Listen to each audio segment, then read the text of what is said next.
The reason why some small business owners are getting denied business credit and can't get the money they need to get their business off the ground is because of this. This is what I call the business credit tripod. And when one of these three legs isn't in the right place, then the whole thing falls over. Just like your opportunity to get approved for the funding that you need. And probably by the end of this video, many of you are going to realize that you're not getting the approvals that you want because you're only focused on one leg of this tripod. And who wants to put anything on a one-legged tripod? But you're in luck. Because in this video, I'm going to show you how to fix your business credit tripod so that you never get denied for anything for your business again. So I'm Ty, and let's talk a little square biz.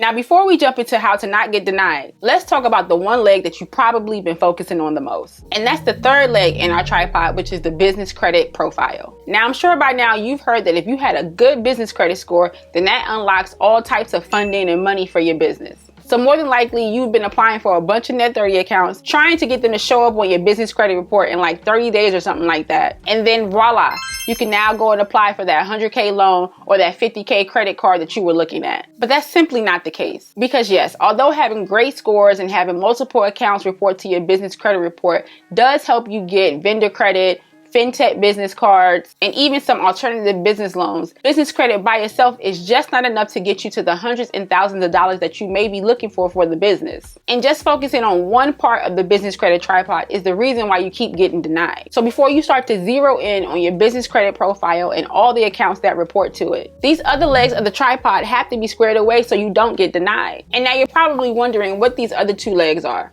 So let's slow down a little bit, back up, and let's talk about the first leg. And it's the setup of your business. Now, before you even register with your state and get an EIN, you have to have a solid understanding of the types of businesses that get funded. There are high-risk industries out there that banks, credit companies, and other lenders just won't touch. Examples of this can be the cannabis industry, credit repair, lotteries, and sometimes even travel agencies. So before you go all in, ask yourself, is the name that I'm choosing actually giving away the industry that I'm in? Have I already sent up a red flag to these companies before I even get a chance to input my EIN on the application? And if so, then you may want to rename your business to something more broad and general other than something like Smoke Depot or Credit RS. And the name is just one part of business credit that gets repeatedly overlooked. Things like your business address, your business email address, and even your website can stop lenders from taking you seriously and deny you the credit. Also, you want to ask yourself, does all of your business information match up across the board? Does your state, the IRS, and the bank all have the same and the correct business address? These are all the things that can get your new business denied, even with Net 30 vendors. So you definitely want to make sure that you're spending the right amount of time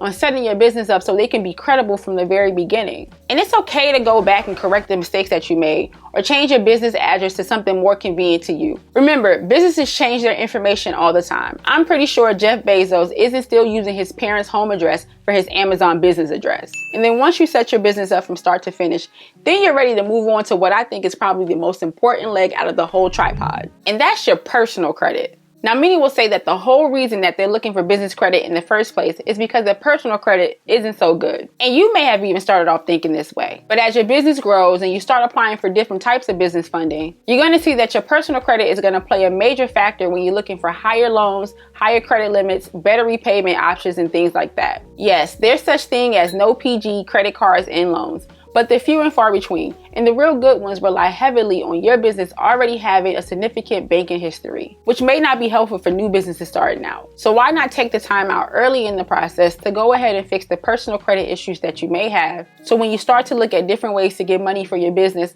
all doors are open, whether it's PG or no PG. You'll walk into better interest rates, higher credit limits, higher loan amounts, all under your business. And that brings us back to the third leg, which is business credit. And by the time you've reached this part, you put yourself in the best position to get approved for any vendor credit, business loan, credit card, and more. People say you need good business credit scores to get funding for your business. And I kind of disagree. What you need to do is get the business set up right, combine that with good personal credit, and then start working on your business credit to get the money that you want. There are so many different ways to get funding for your business, but don't expect hundreds of thousands of dollars if you haven't addressed each leg of this tripod. And don't skip over this video here because it's going to help you with the first leg and show you the common mistakes made when setting up your business. So I'm Ty, that was a little square biz, and I'm out.